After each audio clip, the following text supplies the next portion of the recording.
హరే కృష్ణ. ఈరోజు బీరకాయలతో 2 రకాల రెసిపీస్ చూపిస్తాను. ఒకటి బీరకాయ పప్పు, రెండోది బీర పొట్టుతో వడలు. బీరకాయ పప్పు కోసం కందిపప్పు 1 టీ గ్లాసులు కడిగి నీళ్ళు పోసుకొని పెట్టుకోవాలి.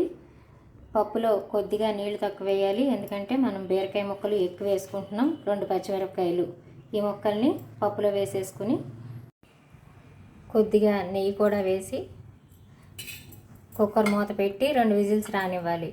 బీరకాయ ముక్కల్లో వాటర్ ఉంటుంది కాబట్టి పప్పులో కొద్దిగా తగ్గించుకోవాలి, లేకపోతే పప్పు పలచన అయిపోతుంది. కుక్కర్ విజిల్ వచ్చేలోపు తాలింపు సరుకులు జీలకర్ర, ఆవాలు, 4 మెంతి గింజలు, ఎండుమిరపకాయ, కరివేపాకు, వెల్లుల్లిపాయ, ఉప్పు, కారం, పసుపు, కొద్దిగా చింతపండు రెడీ చేసుకోవాలి. కుక్కర్ విజిల్ వచ్చి తగ్గేలోపు తాలింపు వేసేసుకుందాం. 1 స్పూను నూనె వేసుకుని వేడి చేయాలి. గుమగుమలాడుతూ తాలింపు వేగింది. ఇప్పుడు ఉప్పు, పసుపు, కారం, చింతపండు వేసేసి పొయ్యి ఆపేసుకొని మూత పెట్టుకోవాలి. పప్పు గిన్నెలోకి తెరబోసుకొని బాగా కలుపుకొని ఒక 5 మినిట్స్ పొయ్యి మీద ఉడకనివ్వాలి. పప్పు దగ్గర పడ్డాక అప్పుడు కట్టేసి సర్వింగ్ చేయడానికి రెడీ.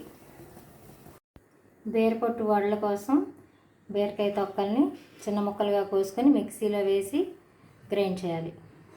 ఇలా గ్రైండ్ చేయాలి. మిక్సీ పట్టుకున్న బీరపొట్టుని జాలీలో వేసి నీళ్లు పిండుకోవాలి. బీరపొట్టు పిండేసుకున్నాక పచ్చిమిరపకాయలు, ఉప్పు, జీలకర్ర, కరివేపాకు ఇవి మిక్సీ పట్టాలి. పొట్టులో వేసేసి ఉప్పు వేసేసాం కాబట్టి పసుపు, కారం వేసుకోవాలి. ఇలా ఉప్పు, కారం పొట్టుకి బాగా పట్టేలాగా కలుపుకోవాలి. కలుపుకున్నాక 1 స్పూన్ బియ్యం పిండి, 1 స్పూన్ శనగపిండి, 1 స్పూన్ రాగి పిండి. రాగి పిండి వేసుకోకపోయినా పర్లేదు, మీకు కావాలంటే వేసుకోవచ్చు. ఇవి వేసి బాగా కలుపుకోవాలి. అక్కడక్కడ ఈనెలు లాంటివి ఉంటే తీసేసుకోవాలి. కొంచెం పెద్దగా ఉంటేనే తప్ప అన్నీ ఏరాల్సిన అవసరం లేదు. ఈలోపు క్యాస్ట్ ఐరన్ పాన్లో నూనె వేసుకొని 1 స్పూను అంతా కలిసేలాగా రాసి వేడి చేసుకోవాలి. ఈ బీరపొట్టు మిశ్రమాన్ని చిన్న చిన్న వడల్లాగా ఒత్తుకోవాలి. ఇలా వడలుగా ఒత్తుకున్నాక పాన్లో నూనె కాగింది, అందులో ఇలా వేసి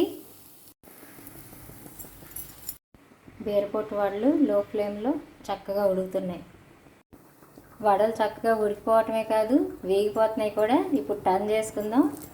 నూనె తక్కువతోటి క్యాస్ట్ ఐరన్ బెస్ట్. ఉడికిపోవటమే కాదు, వేగిపోతున్నాయి కూడా. ఇప్పుడు అన్నీ టర్న్ చేసుకుందాం. ఇలా టర్న్ చేసుకున్నాక ఇంకా మూత పెట్టక్కర్లేదు. వెనకాల వైపు కూడా వేగిపోతే సరిపోతుంది.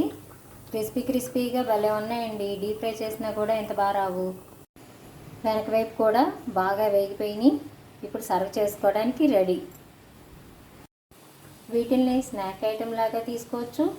సాంబార్లో నంచుకోవడానికి, రసంలోకి చాలా చాలా బాగుంటాయి.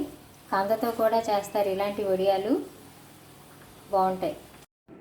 బీరకాయతో పప్పు, బీరపొట్టుతో వడలు రెడీ. ఈ కాంబినేషన్ కూడా భోజనంలోకి చాలా చాలా బాగుంటుంది.